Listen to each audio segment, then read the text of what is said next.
bahasa Spanyol. Nah, gue belajar bahasa Spanyol ini tadinya kayak iseng aja, karena waktu itu lagi patah hati.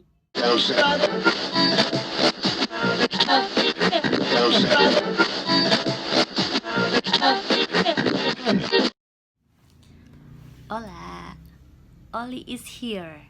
Nah, gue punya segmen baru namanya 505 atau 5 hal yang bisa kamu ungkapkan atau gue utarakan dalam waktu lebih dari 5 menit.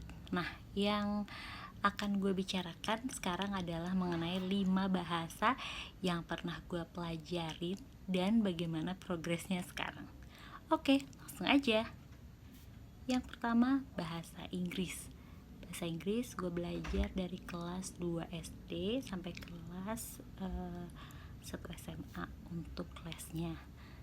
Terus progresnya sih kalau sekarang ya masih digunakan tentunya apabila ada hal-hal terkait dengan bahasa Inggris, misalnya ngobrol sama orang asing atau membaca teks atau dengerin lagu atau nonton film. Itu bermanfaat banget sih dengan bisa bahasa Inggris. Dan gue udah ikut 2 kali tes IELTS. Nah, penasaran kan kayak gimana tes IELTS-nya? Nanti gue akan bikin video yang lain, oke? Tentang IELTS spesial. Oke, langsung aja ke bahasa nomor 2. Bahasa nomor 2 yang gue pelajarin adalah bahasa Jerman. Sebelumnya waktu kelas 3 SMA, gue pernah kayak ikut gitu, kayak ada ekskul pramuka iseng, dan disitu ngajarin bahasa Jerman gitu kayak alumninya. Terus ya gue cuma ikut sekali karena emang menurut gue bahasa Jerman itu bikin pusing gitu.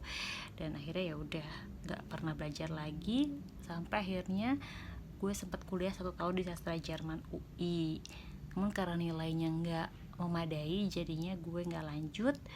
Terus di tahun 2016, fast forward di tahun 2016, gue sempat belajar 6 bulan bahasa Jerman dari Euro Management. Itu kayak semacam beasiswa jurnalis gitu. Waktu itu sih jujur gue grammar lupa semua, tapi kayak beberapa kata dasar, terus juga cara pengucapan untungnya gue masih inget gitu. Dan di tahun 2019 kemarin gue juga memutuskan untuk intensif bahasa Jerman karena punya niat untuk ngerantau ke Jerman. Kita tunggu aja ya, dan doakan gue, mungkin semoga aja sih dalam waktu dekat bisa ikut ujian bahasa Jerman untuk sertifikat Goethe. Oke, bahasa ketiga adalah bahasa Spanyol. Nah, gue belajar bahasa Spanyol ini tadinya kayak iseng aja karena waktu itu lagi patah hati. Jadinya pengen kayak punya aktivitas gitu selain kerja. Tadi sih pengen niatnya belajar bahasa Itali, namun saat itu di pameran pendidikan Eropa, Itali lagi nggak buka kursus bahasa Italinya. Jadinya gue ke stand sebelahnya, itu negara Spanyol, dan kebetulan banget lagi ada kursus yang akan dibuka. Gue belajar kurang lebih berapa lama ya? 1 tahun lebih sampai tingkat B1. Namun karena satu dan lain hal gue putus sekolah. Dan ya gue pernah ke Spanyol, sedikit ngepraktekin bahasanya, tapi setelah itu ya sekarang cuma kayak dengerin lagu aja sih gitu.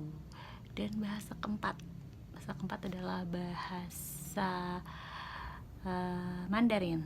Jadi karena gue punya turunan Chinese, terus juga gue menganggap bahwa bahasa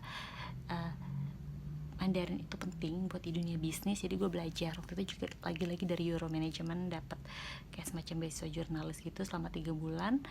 Namun progresnya sekarang karena gak pernah dipakai sama sekali, jadi ambiar.